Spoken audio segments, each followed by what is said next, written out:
Okay, yan. So, pagkatapos natin tinanggal tong malaking bato na to, biniyak. Ayan. So, ito po yung dinadaganan ng malaking bato na to. So, ang kwan dito lang, maganda yung pagkakaipit nito. Kaya, para siyang ginawang pantakip. So, ito yung dinadaganan ng malaking bato. So, ganito po ako. So, dinadahan-dahan ko po siyang tinatanggal. Ganun yung proseso ko po para maobserbahan ko po yung arrangement ng bato. Yan. So, yan.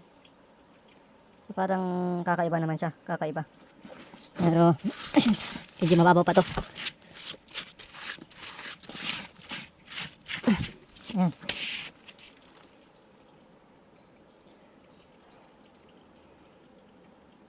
Yan yung pagkakaayos. Try nating subukan natin kung alisin yung mga bato. Pause mo. Yan. So, inoobserbahan po natin ang bawat bato.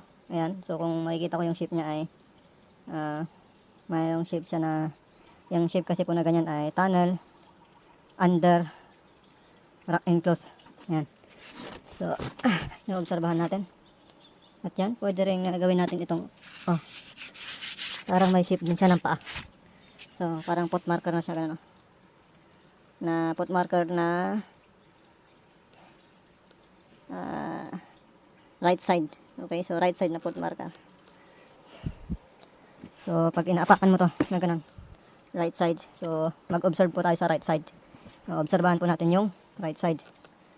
Okay, so yan lang po. So, yan muna. Yan, check natin sa likod.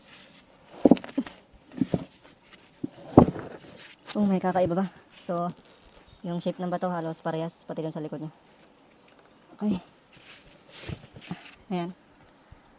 Para siyang pot marker. Ganon. Ayan. Right side pot marker. Okay. Next. Pause man.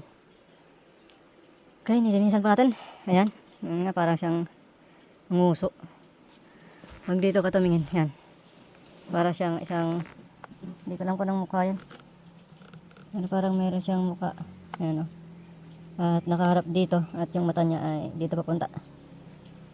Yun yung mata. Okay. At dito yung nguso niya. Ito yung bibig niya.